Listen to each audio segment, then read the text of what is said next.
What's up guys, it's Stingray here with my first video for Reddit Omega. For the first one I thought I'd showcase a couple of Town Hall 8 dragon attacks from our weekend war with Zoo. Before that, big thank you to everyone who's congratulated me on my recent promotion to Elder. I'll try to make you guys proud. So, mass drags as a Town Hall 7 and an early to mid Town Hall 8 is probably the easiest and most reliable strategy you have access to. Moving towards late Town Hall 8, you want to start getting into Go-Ho, Holo and other Town Hall 9 strategies so that when you do get to Town Hall 9, you know what you're doing. If you use mass drags all the way through Town Hall 8, you're going to do well in war, but when you get to Town Hall 9, you'll have no idea what to do.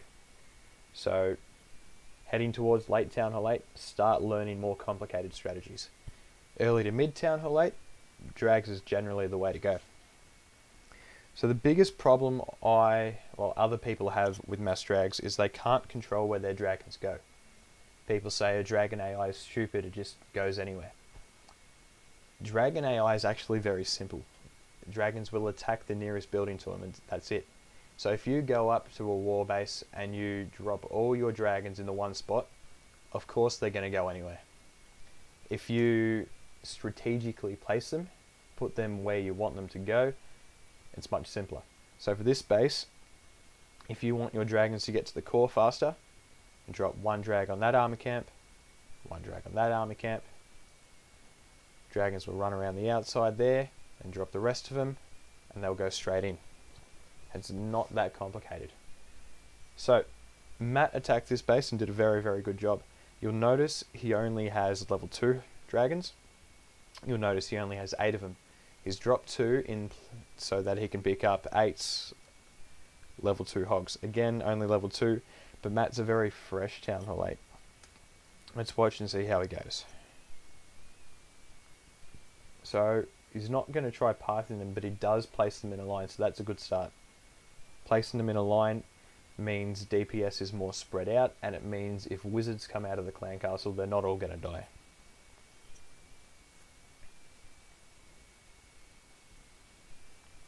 Once those outer defences go down, so does the rage, so do the hogs. And those hogs are going to go straight to the core with the help of that rage spell and the next one he places.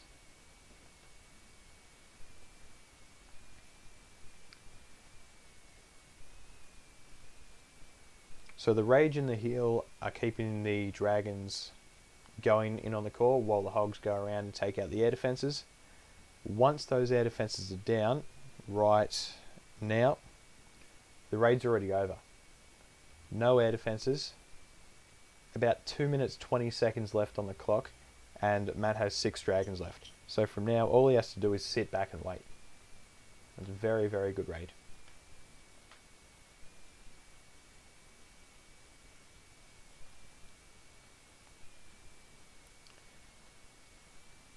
In terms of spell use for mass dragons, there's a lot of different combinations you can use.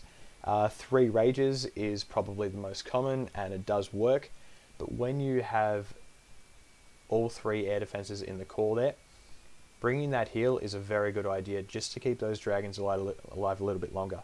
When you have 3 air defenses firing on the one dragon, it's not going to last long. That heal will give it just that little bit longer. 3 heals is going to be too slow and you lose control over your dragons faster. 3 lightning can work, but it depends on the base. A base like this, not really. You can take out 1 air defense, but you're still going to have 2 more firing on your dragons at once. On a base with more spread out air defense, when you have 1 that's really hard to get to, 2 that are quite easy to get to. Now that's a terrible base design, but just use that as an example. You can lightning that center one. You can use CC hogs or loons to get to one of them, and you can drop your drags next to that last one to take it out fast. Then again, your dragons have free run of the base. So let's have a look at the next one. The next attack was from T. Now T is a very, very solid war attacker. Not just with dragons, but with hogs. He's just started Go-Ho and is very talented. Again, virtually the same design. same design. Okay, so you want to drop T attacks from over here. So you want to drop one drag there, let them run around the base while the rest go in. Now T's using 10 dragons, but he does have CC hogs. And you'll notice again, one heal spell to help with those center air defenses. Okay, so he's dropped 2 dragons on each, which is probably unnecessary, but it does the job.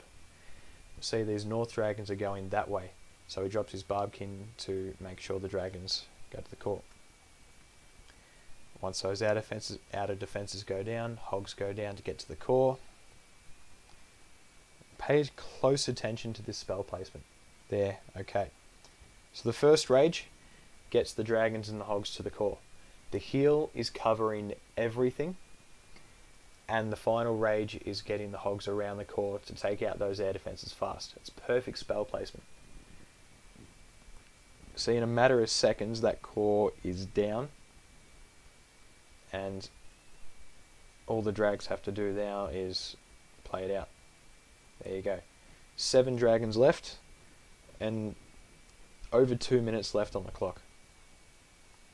You do need to be careful though of these high level Teslas. Level 5, level 6 Teslas are very painful.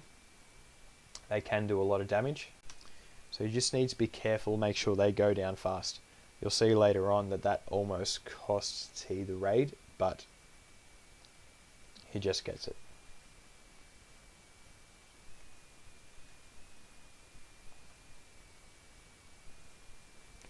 So yeah, mass drags is a very powerful, very solid strategy for Town Hall 7 and 8, and it does have the power to 3-star almost all Town Hall 8s if it's done properly, but it can also be a disaster if you don't path those dragons correctly. Think about where you want your dragons to go, think about where they will go with their AI, and it's very simple. Alright, see you guys next time. Thanks.